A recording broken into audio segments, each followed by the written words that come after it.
मैं मोहित और आप देख रहे हैं एमजी न्यूज़ टीवी। हमारे साथ गुर्जर समाज के कुछ लोग जंतर मंतर पे काफ़ी भारी संख्या में आ रहे हैं। इनसे बात करेंगे क्या मुद्दा है, क्या मैटर। सर क्या नाम है आपका? संदीप चौधरी। क्या हो रहा है सर यहाँ पर?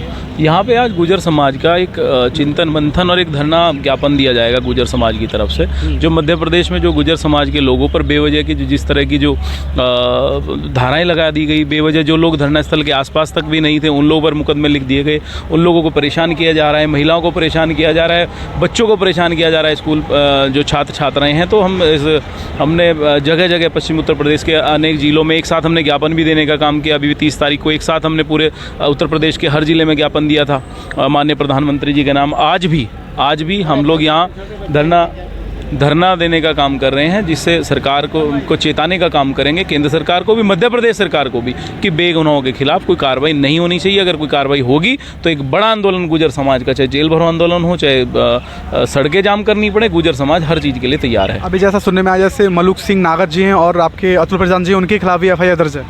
देखिए, जो इस सरकार में हो क्या रहा है, मैं आपको बताऊं, भारतीय जनता पार्टी की, इसमें पॉलिटिकल हो या खासकर गुर्जर समाज के लोगों के खिलाफ, तो जिसमें जितनी कार्रवाई ये कर सकते हैं करने का काम करते हैं। जो भी अपने समाज की आवाज़ उठाएगा, जो गरीब की आवाज़ उठाएगा, जो आम आदमी की आवाज़ उठाने का काम करेगा, जो इस सरकार के खिलाफ बोलने का काम करेगा, उस पर ये लोग कार्रवाई करने का काम करेंगे। उसी का माननीय सांसद जी और माननीय विधायक जी अतुल प्रधान जी के खिलाफ मुकदमा किया, लेकिन हम उसके लिए भी लड़ेंगे। अगर उनके खिलाफ भी कोई कार्रवाई होती है तो समाज उनके लिए भी इकट्ठा होकर के लड़ाई लड़ने का काम करेगा। लाखों में यहाँ भीड़ इकट्ठा हो रही है, मेन उद्देश्य क्या रहेगा आपका?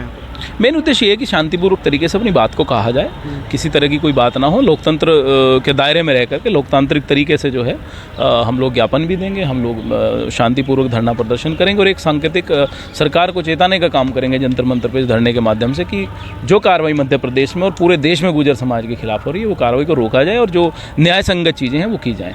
अभी जैसे कि MP में इलेक्शन आ रहा है, आपको पता है विधानसभा इलेक्शन आ रहा है, तो अभी जैसे माना जाता है कि कम से कम 40% सीटें गुर्जरों का उसमें वर्चस्व ज़्यादा रहता है, तो ये जो वोटर किधर मूव होंगे?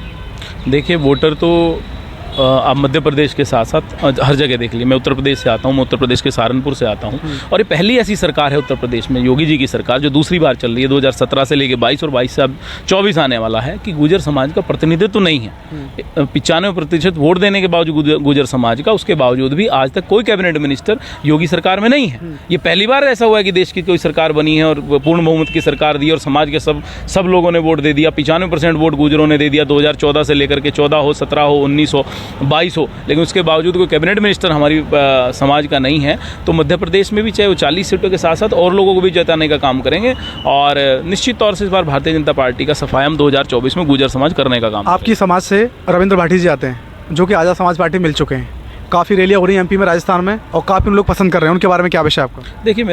देखिए, रविंद्र भाटी जी भाई हैं और देश भर में घूम करके समाज की बात को उठाने का काम करते हैं, लगातार समाज के लिए काम कर रहे हैं, दिन रात जो है समाज के लिए खड़े हैं। जहाँ भी कोई ऐसी घटना होती है वहाँ पर जाने का काम करते हैं। लेकिन जहाँ तक उनकी पार्टी का विषय, वो पार्टी के बारे में वही बता पाएंगे, लेकिन वो हमारे बड़े भाई हैं और बड़े मजबूती के साथ समाज का काम करने का काम कर रहे हैं। हम राष्ट्रपति जी को भी, राष्ट्रपति महोदय जी को भी एक ज्ञापन देंगे कि भाई उनके साथ जो ज्यादती हो रही है, हमारे समाज के साथ जो निर्दोष लोगों को फंसाया जा रहा है, सैकड़ों लोगों पर फर्जी FIR जो हुई हैं, उनको सबको FIR को वापस लिया जाए, और समाज के लोग जो जेल में बंद है, युवा, बुजुर्ग, नेता लोग, उनको सबको रिहा किया जाए। यही आज हमारी यहाँ पे मांग है। और यहाँ पे आज हमारे गुर्जर समाज, मतलब हमारे देश के कोने कोने से गुर्जर समाज के लोग इकट्ठा हुए हैं, और इसमें अन्य बिरादरियाँ भी हैं, केवल गुर्जर समाज ही नहीं है, अन्य बिरादरियाँ भी हैं। अभी जैसे मलूक नागर जी हैं और अतुल प्रधान जी भी हैं, उनके खिलाफ भी FIR दर्ज है जी, तो वो तो वहाँ आपस थे नहीं, तो ये कैसे हुआ? ये एक साजिश है। ये जो हमारे समाज के प्रबुद्ध लोग हैं, कि हमारे समाज के ऊपर जब कहीं आँच आती है या समाज की कोई बात उठानी हो, आवाज़ उठानी हो, तो ये लोग सबसे आगे खड़े होते हैं। तो इन्होंने सबसे पहले इनको ही मोहरा बनाया, भाई सबसे पहले इनके ऊपर FIR या इनके ऊपर केस दर्ज करके इनको सबसे पहले बंद किया जाए।